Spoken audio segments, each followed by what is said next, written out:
ആണ്. ഇന്നൊരു informative video ആയിട്ടാണ് മിസ് വന്നിട്ടുള്ളത്. നമ്മളെല്ലാവരുടെയും ബ്ലഡിൻ്റെ കളർ നമുക്കറിയാം, നല്ല റെഡ് കളറാണ് അല്ലേ. കൈ എവിടെയെങ്കിലും കൊണ്ട് മുറിയുമ്പോഴും അല്ലെങ്കിൽ എവിടെയെങ്കിലും വീണ് പൊട്ടുമ്പോഴൊക്കെ നമ്മൾ നല്ല റെഡ് കളറിലുള്ള ബ്ലഡ് കാണാം. എന്തുകൊണ്ടാണ് നമ്മുടെ ബ്ലഡിന് ഇങ്ങനെ റെഡ് കളർ എന്നറിയാമോ? നമ്മുടെ ബ്ലഡ് എന്ന് പറയുന്നത് ബ്ലഡിൻ്റെ ഉള്ളിൽ നമുക്ക് RBC, WBC, പ്ലേറ്റ്ലെറ്റ്സ്, പ്ലാസ്മ എന്നിങ്ങനെ കുറേ കമ്പോണൻസ് ഉണ്ട്. അതിൽ നമ്മുടെ ഈ ഒരു റെഡ് ബ്ലഡ് സെൽസ് അല്ലെങ്കിൽ RBCയിലുള്ള ഒരു പിഗ്മെൻ്റ് ആണ് ഹീമോഗ്ലോബിൻ. അത് ഓക്സിജനുമായിട്ട് റിയാക്ട് ചെയ്യുമ്പോൾ ഉണ്ടാവുന്നത് റെഡ് കളർ ആയതുകൊണ്ടാണ് നമ്മുടെ എല്ലാ മനുഷ്യരുടെയും ഈ ഒരു ബ്ലഡിൻ്റെ കളർ റെഡ് ആയിരിക്കുന്നത്. എന്നാൽ എല്ലാ ആനിമൽസിൻ്റെയും കളർ അല്ലെങ്കിൽ അവരുടെ ബ്ലഡിൻ്റെ കളർ ഈ റെഡ് തന്നെയാണോ? എന്നാൽ ചില ആനിമൽസിന് കുറച്ച് വ്യത്യാസമുണ്ട്. നമ്മുടെ ഒക്ടോപസ് ഉണ്ട് അല്ലേ, നീരാളി, അവയുടെയും അതുപോലെ തന്നെ ചില സ്പൈഡേഴ്സിൻ്റെയും ബ്ലഡിൻ്റെ കളർ എന്ന് പറയുന്നത് ബ്ലൂ ആണ്.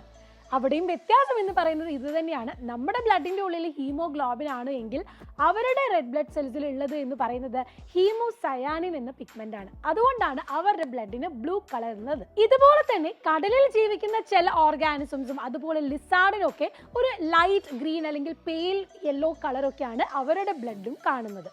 സോ ഇതുപോലെ വ്യത്യസ്തകരമായിട്ടുള്ള ബ്ലഡ് കളറിൽ ഡിഫറെൻറ്റ് ഓർഗാനിസത്തിൽ നമുക്ക് കാണാം. അത് അവരുടെ റെഡ് ബ്ലഡ് സെൽസിലുള്ള പിഗ്മെൻറ്റിൻ്റെ വ്യത്യാസം കൊണ്ടാണ്.